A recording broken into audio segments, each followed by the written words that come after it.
plan for your life? Do you know where you want to go? Are you looking to be happier, healthier, and wealthier while having more fun every day? Meet our empowerment architect and goddess gardener, Cynthia Brian, as she engages in energetic exchanges with successperts, bringing you research, innovations, strategies, and techniques to strengthen your life, business, and personal spaces. Be inspired, motivated, encouraged, and empowered. Lend us your ears right here on Star Style. Be the star you are. The party starts now. Well, we are here and we are continuing our Wednesdays with writers. Hello, Power Partners. It's Cynthia Brian, and this is Star Style. Be the star you are. We're glad you are joining us. Coming up in segment 2, we're going to be discussing the last days of Sylvia Plath with author Rollyson, and we might get a little bit to the life of William Faulkner, which is going to be interesting as well. And in our third segment, Rob Swigart has the story of the Sedentary Divide, the most significant event in human history, with his book, Mixed Harvest. The miracle moment for today is brought to you by Be the Star You Are. Go to BeTheStarYouAre.org. It's Ayn Rand. Throughout the centuries, there were men who took first steps down new roads, armed with nothing but their own vision. Kind of sounds like what we're going through right now. Well, Claude Monet also said, "My garden is my most beautiful work of art." And I have a vase filled with cascading jasmine right on my nightstand. It just inches away from my bed so that I can smell its heady perfume every night. I mean, and not only is it beautiful, but it's kind of my sentinel, because I have been reading how you lose your sense of smell if you get this COVID-19. Well, I'm in good shape. I mean, we're going on week 11, I think, or next week is week 11. I think we're in the middle of week 10. Anyway, so I don't want to lose taste or smell, and I appreciate the fact that I can smell the roses as well as all the marvelous fragrances that are breezing through my garden. And I've always been filled with gratitude for the simple things in life, but now more than ever, I am cultivating artful gratefulness with increased urgency. And I'm really thankful for a lush landscape and to have some place to be outside. I live in what I call my private botanical garden, where every day I am greeted by surprising sprouts and sounds and sights.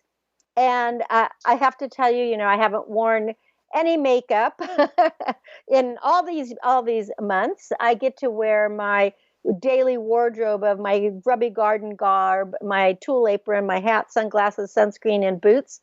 I love it. I mean, I have splinters and scratches and bites, and I've had itchy poison oak. Those are definitely a blight to my body, yet I'm joyful to spend my days weeding and seeding and feeding as I witness the magnificent unfolding in this labyrinth of blossoms. I have my roses, they're now on their second flush of blooms. They're entwined in orchards. I have mustard that is growing 15 feet into the trees. And most people would say, well, it's wild mustard. You should probably cut it. It's on the hillside. But it's so beautiful. And I've actually never seen it this tall before. So I'm just letting it go. And I'm cutting the blossoms and putting them in my salad.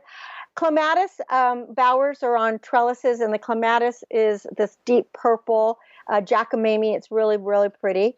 And I have a mosaic of colorful floral layers. They're dazzling on the hillside.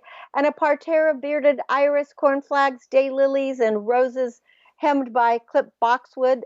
There's butterflies that are flitting from the flowers to flowers, bees humming in the citrus. I mean, nature is truly a living painting. I was pulling out some of the dead fronds of daffodils, and as I pulled them out, there was a snake coiled underneath, just a garden snake. So I'm only afraid of rattlers, because those are the only ones that really bother us in this neck of the wood. And I'm glad to have snakes in the garden, because they get rats and gophers and moles and voles and other garden pests. But I do think my garden is my most spectacular artwork. I mean, some of it's really messy and wild, and other parts are more formal and civilized. My camellias are now waning, but my fluorescent pink rhododendrons are taking center stage. I have azaleas in containers, and those are really doing well because they're kind of on a continuous blooming cycle. Also, a variety of trees, both deciduous and evergreen, few fruiting and flowering. Right now, my Loquats are ripe, and of course, I've got a lot of citrus ripe. Plums are starting to ripen, and this morning I was watching the birds steal my cherries. So I don't think I'm going to get cherries ripened this year. So in any spare time, I've been pruning and thinning and cutting the dead wood in anticipation of fire season. My goal during this coronavirus crisis has been to keep our immune system strong by eating as many fresh vegetables, herbs, fruits from my garden as possible. And right now, the artichokes are being harvested, and they are so good because I'm getting them young enough that they don't have any thistles in them. So it's all heart. So you can eat the entire artichoke. So if you have room to grow an artichoke, you will really enjoy having your homegrown artichoke. My citrus crop has been supplying my family and my friends with daily doses of vitamin C. I just gave a huge box of lemon, limes, and tangelos to a worker that was working in the neighborhood, because I was like, stay safe and, have a lot of vitamin C. And then after I delivered some lemon limes to my neighbor, she offered me a goji berry plant. And I am so excited to grow it as a living fence. I've planted it. It's also called the matrimony vine. And I don't know if you know anything about goji berries, but they can be pruned and shaped to keep them small so that the red fruit will ripen from July to October and can be easily harvested, or you can let them grow into trees that'll get to be about 15 feet. I'm not going to let that happen. The berries contain more vitamin C than oranges, more potassium than a banana, more iron than a steak. And in addition, I learned that goji berries contain a high concentrate of vitamins B1, B2, B6, C, E, and 18 different amino acids and zinc. So I am so thankful to grow this new specimen that's going to enhance our health. What I want to end with is that gardening is not a hobby. I think it's an essential part of creative being. Gardening is a survival skill. It's an art form. It's very gratifying to sow a seed, water, fertilize, prune, nurture that tiny seed to full bloom. And no matter how small a home is, we can always grow herbs in a pot or on a windowsill or fill containers with vegetables and flowers, display them on a balcony or a porch. And with a garden, we bring beauty into our lives. And especially in troubling times, beauty is critical to grow our hopes and our dreams. And this lockdown has sparked an increased appreciation for the solitude and splendor of gardening. So let your garden be your most attractive work of art. Plant a painter's palette of exquisite color. A garden is a refuge, a sanctuary. It's a quiet, safe place. Propagate positive possibilities and cultivate artful gratitude. And of course, we want you to stay healthy, stay safe, stay home, and stay grateful. So we'll be back in just a bit, and we're going to be interviewing the author of The Last Days of Sylvia Plath, Carly Rollyson. Don't go away. You're listening to Cynthia Brian, coming to you live on the Voice America Network. Be the star you are. The star you are. Be the star. Follow us on Twitter for more great ideas at Voice America Empowerment. Are you seeking a dynamo speaker for your meeting, conference, or organization? Internationally recognized keynote speaker and New York Times bestselling author and lifestyle coach Cynthia Brian will bring her energetic expertise, passionate professionalism, and ebullient personality to your event. Hailed as an expert in lifestyle, women's issues, self-help, personal balance, leadership, media, gardening, and interior design topics, Cynthia Brian is a popular empowerment keynote speaker around the world, lecturing to audiences of 100 to 5,000. For rates and bookings, call 925-377-STAR, 925-377-STAR, 925-377-STAR, and visit www.cynthiabrian.com. When you want the best, book Cynthia Brian, www.cynthiabrian.com. This business of show business is calling out to me. Get started acting or modeling with a consultation from media coach extraordinaire Cynthia Brian, who has guided entertainment careers for over 2 decades. Call 925-377-STAR or visit www.cynthiabrian.com. Pick up a copy of her award-winning book, The Business of Show Business, and start living your dreams today. Call 925-377-STAR, 925-377-STAR. Become our friend on Facebook. Post your thoughts about our shows and network on our timeline. Visit Facebook.com/Voice America. It's power time on Star Style. Be the star you are with your passion, purpose, and possibility producer, Cynthia Brian. Now, back to the Power Party. This business of show. Well, the party begins now when we have our Wednesdays with writers. Welcome back. I'm Cynthia Brian. You're listening live to Star Style, Be the Star You Are, on the Voice America Network. This is the Empowerment Channel.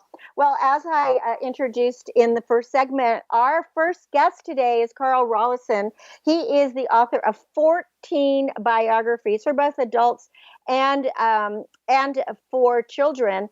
And his subjects have ranged from Picasso to Emily Dickinson. But today we're going to be focusing on the last days of Sylvia Plath and his other new book, The Life of William Faulkner. Welcome, Carl, to Star Style. Be the star you are. Well, thank you, Cynthia. I'm glad to be with you and be considered a star. You are a star. My gosh, 14. That's a lot. You have really been a very, very busy man. Well, I want to start off with one thing because you are a star, truly. I was really intrigued when I read in your book that age 15, you went to England as a Shakespearean actor.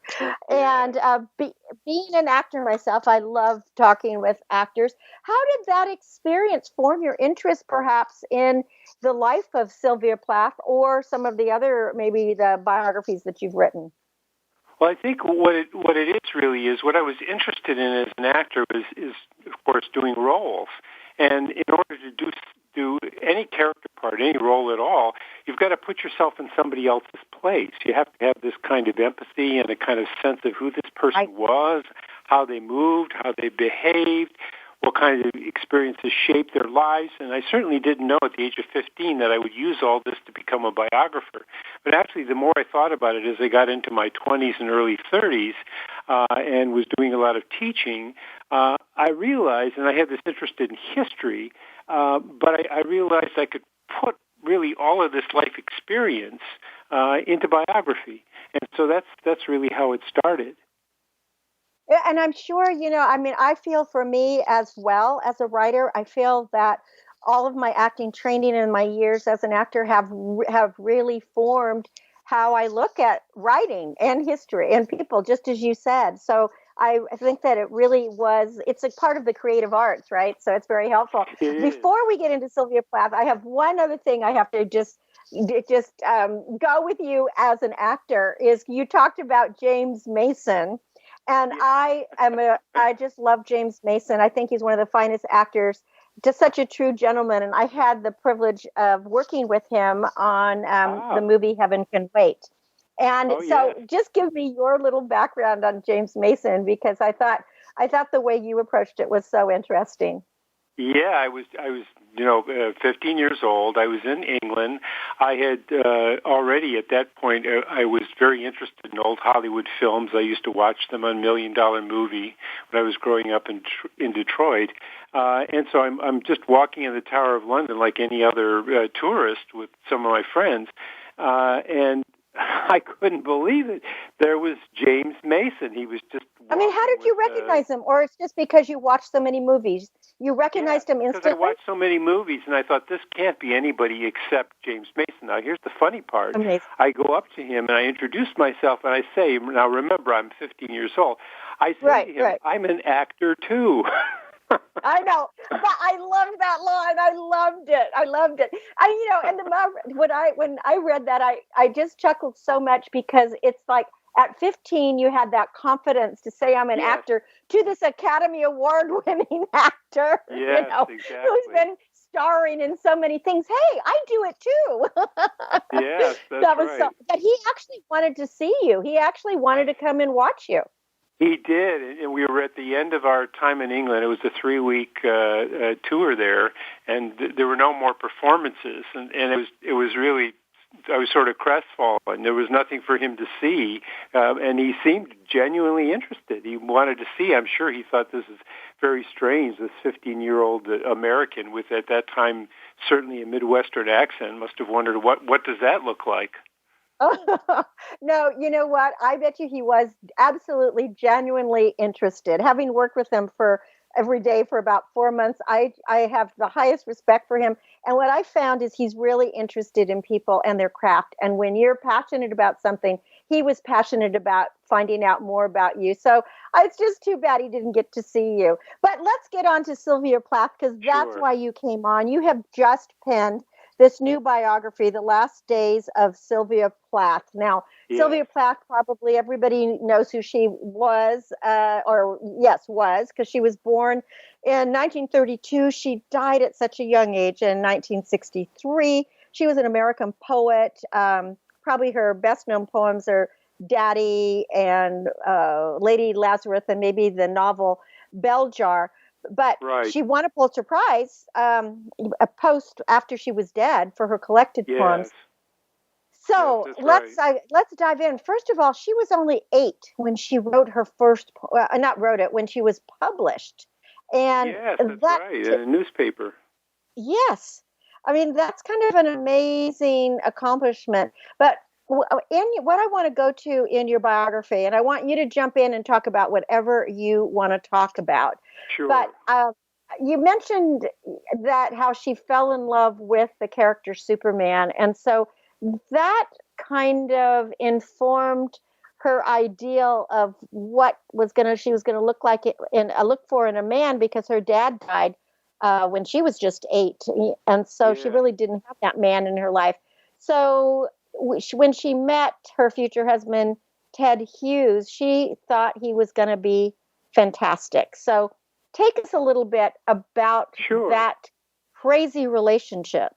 Yeah, I think I'm glad you mentioned the Superman. She listened to Superman on radio. This was the 1940s. This is before the television show with Steve Reeves. But that notion, and her father, though he died when she was 8 years old, he was already a powerful influence on her life. She would write little things for him and wanted to please him, and he was very much of an authority figure, and she was very attracted to powerful men like that. Many of the women I've written about, like Rebecca West and Martha Gellhorn, for example, a journalist, were very attracted to powerful men. And the center of power.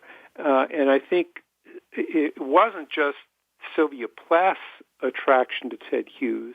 When she met him, he had a whole group of both men and women who were, in a way, acolytes, who were followers. They were in love with him. Yeah, really, very much so. In fact, many of them were jealous of her because in their view, this American was taking them, taking him away from them. So I think what she saw in Ted Hughes, and she was very ambitious for herself. She didn't want to subordinate herself to a man, but she wanted someone who, in a sense, was her equal. Someone who had the same kind of driving ambition. And in fact, I would say she was more ambitious than Ted Hughes. And I would agree with you, because it's interesting. Yeah, Ted Hughes made that comment several times that he never wanted to be a professional. I mean, and he said it in a derogatory way to her, like, you made me a professional. He really liked being that amateur that could have all the acolytes around him. Yes, that's right. She really, the curious thing about her is, on the one hand, she's a great poet. On the other hand, people don't think of her this way, but she was a great businesswoman. I mean, she took care of all of the, submissions of his poetry to publishers. She typed up drafts of his work. She knew all the important editors in New York. She knew the people to cultivate. This became true not only in the United States, but also in England. She knew how to make these connections. She knew how to make herself, important to other people. And she was, you talked about James Mason being interested in other people. Sometimes people think of Sylvia Plath as very self-absorbed. And of course she could be. But I mean, part of what made her a great poet was if you look at her journals, she was intensely interested in other people. Writing up what they looked like and the way they talked and how she reacted to them and they reacted to her. She was just full of that kind of life. If you're just joining us, we're speaking with author Carl Rollyson, a biographer. He wrote The Last Days of Sylvia Plath, which is one of his brand new books, and it's fascinating. I really think the way that you portrayed her, and obviously you were doing from letters and notes and all these things, is I found her incredibly engaged with other people. It seemed that, just as you said previously, that other people were jealous of her, and in so being, they were mean to her, and that it really made me sad. Now, was she bipolar or schizophrenic? I mean, she had obviously some kind of mental issue going on. She committed suicide. She tried several times, before.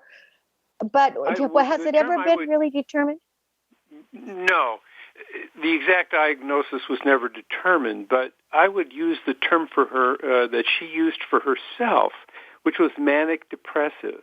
Mm-hmm. And if you look at certain of her poems, there's one I talk about in my book. It's a poem called Cut. It's about her cutting her thumb.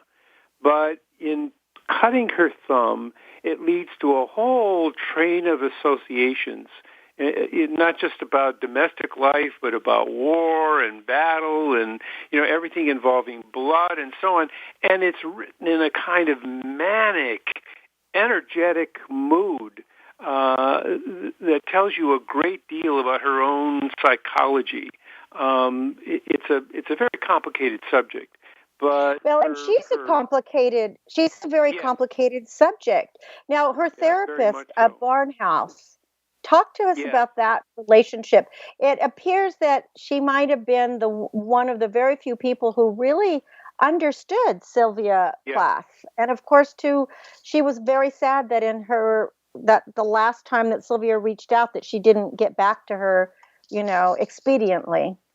Yes, there were a lot of similarities between her therapist, Ruth Barnhouse, and Sylvia Plath. They both were young, ambitious women.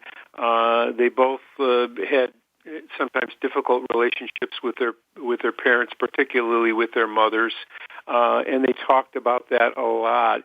When Sylvia Plath went through her first period of depression, she was put into McLean Hospital in Massachusetts. And they weren't doing much for her. That is, none of the therapy seemed to work until Ruth Barnhouse was called upon to take over the case. And I feel, from looking at Ruth Barnhouse's papers and her archive and Sylvia Plath's letters, that they just clicked on a very human level. Sometimes it just takes the right person to listen to you. Right. Whatever their credentials are, no matter how much education or lack of education they have, if they can, again, this comes back in a sense to acting, if you can put yourself in someone else's place, and I think that's what Ruth Barnhouse was able to do. And of course, the tragic thing about Sylvia Plath's life is that toward the end of her life, she's in England and she's writing to Ruth Barnhouse, but there's no physical presence there. I think it would make a huge difference if they had been able to, meet again, form this personal relationship again, instead of just doing it by letter. It also seems like the London winters and the terrible general weather really distressed and tormented Sylvia to the point of it was just really couldn't bear it, even though she was living in, the house that she was so excited about because it was the famous poet. That's right. It was one of the worst winters on record in England in 1963. It became, part of the contribution that any good biography, I think, makes to an understanding of human life is really to look at the circumstances, the contingency. When I mean contingency, I mean sort of the accidents, the circumstances you find yourself in. They make a tremendous difference. There are people who will say, well, Sylvia Plath was, whatever you want to call it, bipolar, manic depressive, that she would have killed herself anyway. I don't really believe that. I believe that the circumstances, the environment in which one finds oneself is really terribly important. Of course, the personality is important, but I think it's this interaction between the individual and the environment that's terribly important. And that's what my book is trying to get at. For anyone who's, thinking about themselves and, what their personality is. Don't leave out of the equation society and the culture in which you live, because that's shaping you in certain ways. And Sylvia Plath, for the end of her life, had to deal with all that. I agree with you so much there, because first of all, Ted's sister, Olwen, she just seemed like such a witch with a bee. I mean, she was so protective of her brother. I mean, she even insinuated that they had incestuous relationships. Yeah. And then, of course, Ted was a quote unquote lady killer. He at once he had said he'd wanted a coven of women, and he was just unfaithful all the time.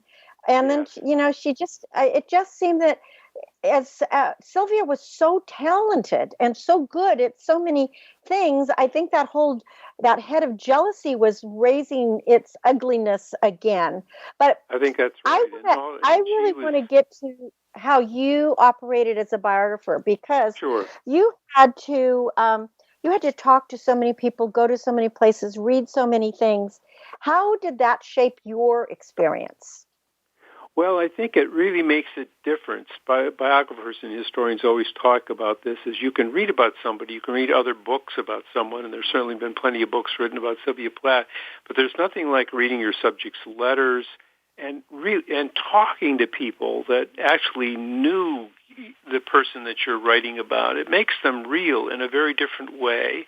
And, of course, visiting the places where your subject lived. I spent a fair amount of time in England, a fair amount of time in Massachusetts, places where Sylvia Plath lived, to actually walk those streets, go into those buildings, talking to her college classmates at Smith College. All of that is filtered into your sort of imagining of what it was like for this human being to lead such a life. I think, and Plath is interesting because, again, she's transatlantic. She cuts across these different cultures and societies, and she's trying to, become a success in both worlds. And that's a very tough thing to do, especially in the 1950s. She's dying just at the beginning of the early 1960s, before the sort of the second wave of the women's movement and so on. And so there are a lot of things that she can't do that a man just takes for granted, But she's so relevant today. I mean, what she wrote and what she wrote is relevant today. Now, I'm going to skip, because we only have a few more minutes, but I don't want to leave out your other book, The Life of William Faulkner. And I just would like you to explain to us, why do you think William Faulkner is considered one of America's greatest writers? I think one of the reasons is that people often think of William Faulkner as a Southern writer, as a man who writes about, really family relationships and the history of the South and the Civil War, and all of those things are true about him. But the remarkable thing about William Faulkner is that he was thinking about us. He was writing novels and stories that are very much about us. He writes about characters who still live on the page, and who, in a sense, forecast the kind of America we are now. I mean, one of the things I write about is his great novel, Absalom, and he has a character in there, Charles Bond, who's of a mixed race, and no one knows how to treat this man, who has a kind of aesthetic sensibility, a sense of beauty, and a sense of life that a man of his mixed-race heritage is not supposed to have in 19th century Mississippi. Well, the more I read about this character, the more it's almost a prediction of someone like Barack Obama and the difficulties that people have had with reckoning with this kind of mixed-race person who becomes president. Faulkner's fiction is full of that kind of thing. There are all kinds of very interesting, he spent a lot of time in Hollywood.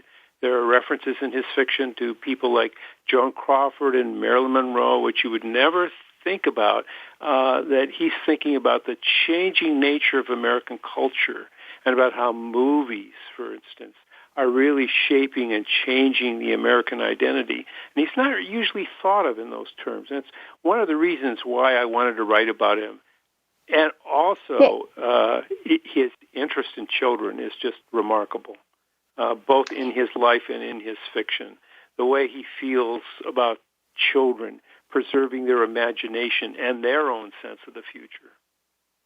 Well, I'm so glad that you at least got to share that little bit about Faulkner. I can't believe our time is already up. Do you see how quickly it goes when you're having fun?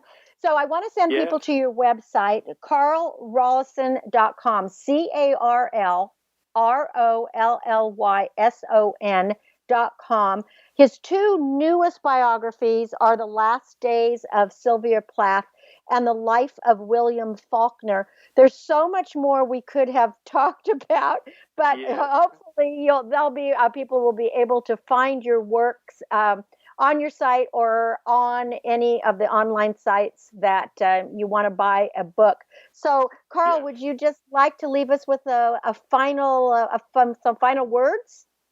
Well, I think one of the reasons I wrote these two books is to sort of remind people how important writers have been in shaping the sensibility of our country, of our people. There's so much attention now to movies and to other forms of entertainment. And I'm hoping with these books that people see that really, even today, these movies and books, you wouldn't have them without writers like Sylvia Plath and William Faulkner. Well, I love it because here at Be the Star You Are, we say to be a leader, you must be a reader. So go out and buy these books. The Last Days of Sylvia Plath, The Life of William Faulkner. Learn more about writers. Carl Rollyson, carlrollison.com. Thank you, Carl, for being on Star Style, Be the Star You Are. Thank you, audience. Don't go away. We'll be back in just a bit with Mixed Harvest. I'm Cynthia Brian. We're coming to you live on the Voice America Network. Be the star you are. The star you are. Be the star you are. You are. Change your world. Change your life. VoiceAmericaEmpowerment.com. Be the star you are. The star you are.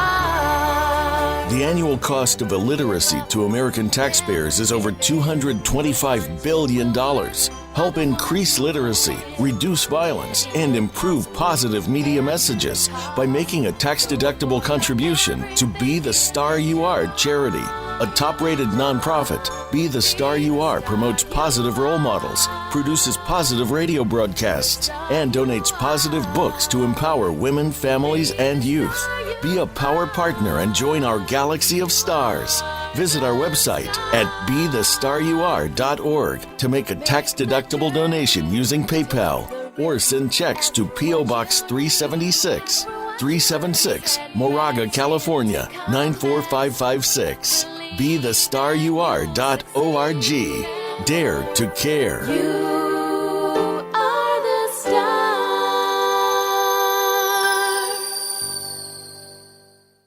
Follow us on Twitter for more great ideas at Voice America Empowerment.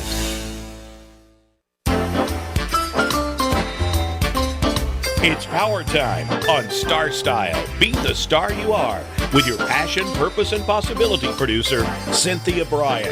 Now, back to the power party. This business of show business. Well, it is show business, and we are back. Welcome back to Star Style, Be the Star You Are. This is our Wednesdays with Writers, and we have another fabulous author with us today, Rob Swigart. He's a genre fluid writer. He's published 16 books, and he has almost as many others unpublished. That's a lot. He does satire, science fiction, interactive fiction, thrillers, archaeology, blah, blah, blah, lots and lots and lots of stuff. But this one is fascinating. It's called Mixed Harvest, Stories from the Human Past. Welcome, Rob, to Star Style, Be the Star You Are. Thank you very much. Glad to be here. Well, I am happy to have you on the show because when we first contacted each other, I told you that I am from a family of farmers, and you wrote back and said, well, this mixed harvest might be a little shocking. I always love a good challenge. So it was exciting to read this because when I was at UCLA, one of my very, very favorite classes was in anthropology. In fact, at one point I thought, oh, I want to be an anthropologist. And obviously you have really dug deeply into our past and our transition from being hunter-gatherers to how agriculture absolutely changed everything. So could you first start by telling our audience what prompted you that you wanted to write Mixed Harvest? I visited a place in Turkey called Çatalhöyük in 1999. Thanks for pronouncing that, because I didn't know how to pronounce it. Okay, Çatalhöyük. It means the road with a fork, or the mound with a fork. Sorry.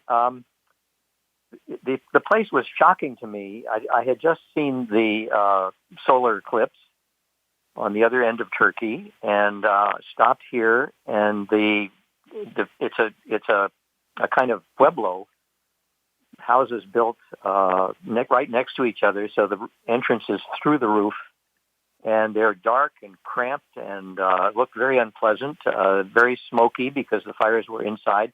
Only one entrance, as I say, through the roof. And I got fascinated by this because I'd been interested in classical archaeology and had written a book about the Maya. So this was a real shocking place to me. I ended up doing a novel about the Neolithic centered there. And then there were a series of seminars at Çatalhöyük in, I think, 2009 to 2011.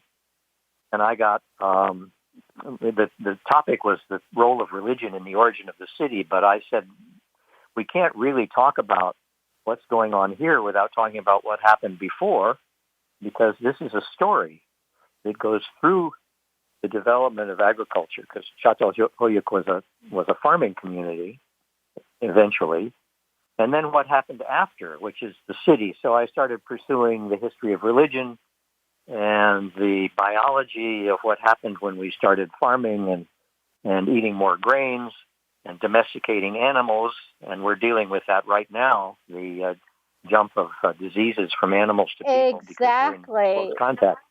Exactly, I was going to get to that, because you divided your book into three main sections: shelter, house, and home. And one of the things that you really emphasized is that how disease jumps from animals to humans, and that is part of what happened through agriculture. So Yes.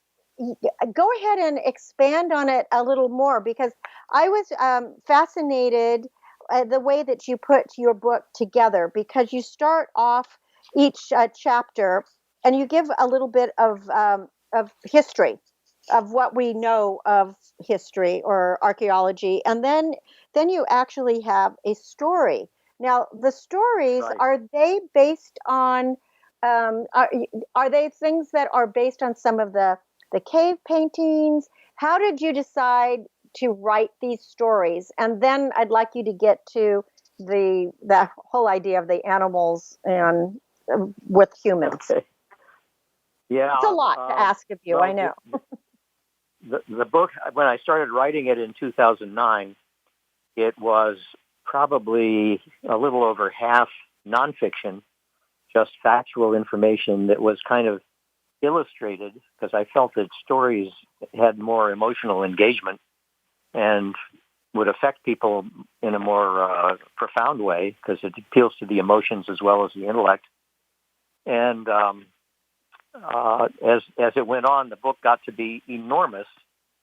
I started doing the stories just to illustrate the various phases of the human story on Earth. And I think that the book is intended to tell a story overall, even though the stories are very far apart in time for the most part. And some of them overlap. Yeah, some of them, there are some that are continuous, but for the most part, there's several thousand years between stories. Right. But I've been to almost all the places here except in Iraq. I have not gone to Iraq. I'm sorry. But I've been to a lot of the caves in France and Spain. and gotten to know some of the people who do the work there. And I was really profoundly impacted by them because their attention to detail and their close observation of animal behavior. And I wondered how it was that people could not only take in all that information, but then crawl through the darkness and paint these things, sometimes flying flat on their backs and painting on the ceiling. In one cave, Roofingyak, it's a kilometer and a half to where the paintings are. So they were crawling that far in the dark with maybe a little tallow lamp. And there could have been animals in the cave too, right? I mean, especially... some of the caves certainly had cave bears. There's plenty of evidence of sharing the caves or waiting until the bears left to go in. But you have to try to imagine what it was like for a human being to want to do that. You know, why? What was the meaning that forced people to, or drove people to endure the darkness? And it seems to be connected to shamanism. There have been lots of theories about why the paintings existed. It was art for art's sake, or it was teaching children about animals, or it was hunting magic. I think that it's performative. I think they are summoning the animals through the stone. But shamanism is kind of the way spirituality functions in this world, where the shaman is making the journey from one side to the other. Well, and speaking of that, in many of the stories, it's especially at the cave that I can't pronounce. I mean, they were like caves, these huts where they had to go in through the top. I mean, I just can't even imagine why they would have to crawl through a hole in the. You know, why not make a door? And you had written that it looked like caves because they were just all next to each other. They were very much like caves, yeah. Yeah, they were like a cave. But that when somebody died, they actually buried them under the floor. They would dig up the mud and dig them under the floor, and that was like part of the spirit so that it continued on the clan. That to me was really interesting. Yeah, their bones become part of the bones of the house. I think that the burial practices in Çatalhöyük and all over the Middle East, in fact, they were burying them under the floor. They were also removing the skulls and replastering them and painting faces on them. And painting them as if they were real. I mean, they are real, but as if they were part of the household now. They become the lineage head or the spirit of the house that's looking over people. And I think that there's this profound connection that people had initially with the caves that they were living in, although, of course, they were not always living in caves because there are not that many. But when they did find a cave or a shelter, it became a kind of vague extension of them. The walls of the cave extended their bodies out a little bit, or their consciousness out. And when they started building houses, the house became an extension of the body. And I think today they are absolutely extensions of. I walk around my neighborhood during this pandemic and find that the houses are presenting a face to the street that represents the people inside. I think that's a great bridge to talk about your book and the pandemic, because under the chapter called Scribed, you wrote, faced with the challenges of collecting, storing, and distributing goods and services, someone decided to draw simple designs on clay to keep track of things from barley to sheep. And I found it interesting how this jump to farming happened.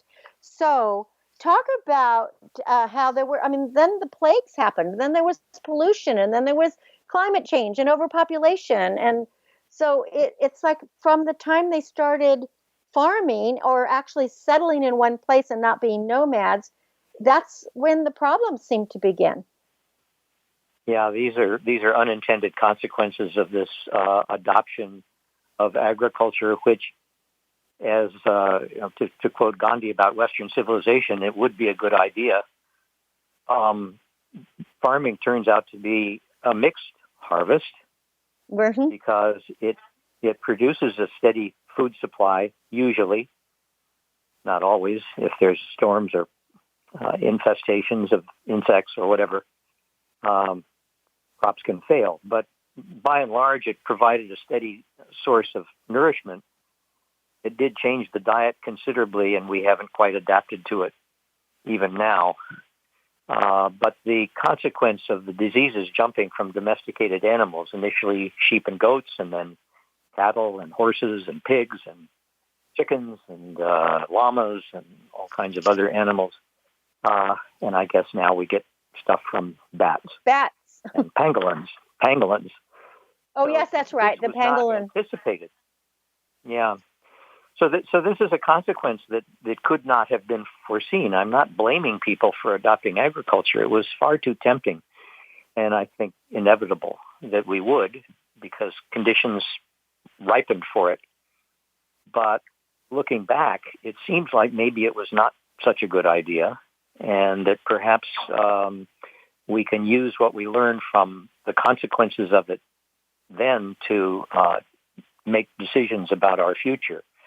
I'm afraid time is getting pretty short, and there's not a lot of sign that we're doing it, but there's some hopeful sign. So I'm going to maintain a certain amount of optimism. Well, I always maintain optimism, but what I found interesting after reading your book, and we're speaking with Rob Swigart, his book is called Mixed Harvest, Stories from the Human Past, is how right now that we're in this pandemic, this COVID-19, some people believe it's happening, other people don't believe it's happening, but it is changing literally everything around the world. And throughout history, there have been shamans and religious people and just people on the outside saying that the end is coming or the end is here.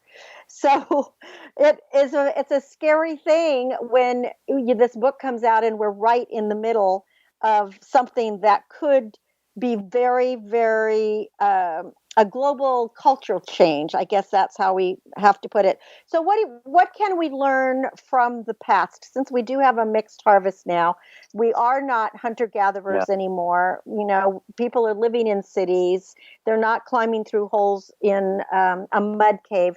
What should we take away from mixed harvest? What would you want people to think about? Yeah, I have to say that I didn't plan on the pandemic, but I guess it was that's good. I'm glad to hear that. it wasn't my idea, but they've happened before, and they'll happen again, and probably more often. I was writing about this stuff when I was a futurist in the 90s, and it was already clear that was going to be happening. I think that from farming, we're learning a number of things. One of which is we have to be sustainable about it. We can't keep doing monoculture. We can't have miles and miles of just corn growing as we do in Iowa. We have to localize things. I was in an expert panel of futurists for a food company at one point, and I raised the issue, and this was many years ago, of climate change. And a guy from the CDC came up to me during the break and said, one of our major problems is we have 5 billion too many people. And I do think that we have too many people. We are putting a burden on the planet that it can't sustain. And who knows? This might be the reckoning. Unfortunately, Rob, we're out of time, so I want to give out your website. I know it goes so fast. The book is called Mixed Harvest: Stories from the Human Past. Rob Swigart, his website is robswigart.com, ROBSWIGART.com. Well, I think that our days have to be planned out so that we don't repeat history, and we really do have to think about climate change. Thank you so much, Rob, for writing Mixed Harvest, and let's be safe, right? Let's be safe, absolutely. Thank you very much. Let's be safe. Rob Swigart, ROBSWIGART, robswigart.com. Go out and get a copy of this book. That's our show for today. Thank you for being great listeners and allowing me into your life every Wednesday, 4 to 5 p.m. Pacific, right here, coming to you live on the Voice America Network. We want to bring you renowned authors from around the globe because you can change your life, you can make your dreams come true, and we can do something about climate change. So plant your own garden and grow your own food. That I think it's a good idea, and I'm taking that from you, Rob. For more information about Be the Star You Are charity or to make a donation, visit BeTheStarYouAre.org. More information about Star Style, go to CynthiaBrian.com. My aim is always to encourage, inform, amuse, motivate, and inspire you. I want you to cherish the past, dream of the future, but celebrate today because that's all we have. And read a book this week. And I've just given you 2 great choices for this week, Mixed Harvest and The Last Days of Sylvia Plath. And until we celebrate next week, remember this: love always wins, kindness always prevails, and smiles will keep us happy. My name is Cynthia Brian for Star Style. I thank you and encourage you. Be the star you are. Be your unapologetically authentic self. Be safe and be strong. Be the star you are. The star you are. Be the star you are. You are the star. It's been a pleasure bringing you our life-changing program, Star Style, Be the Star You Are.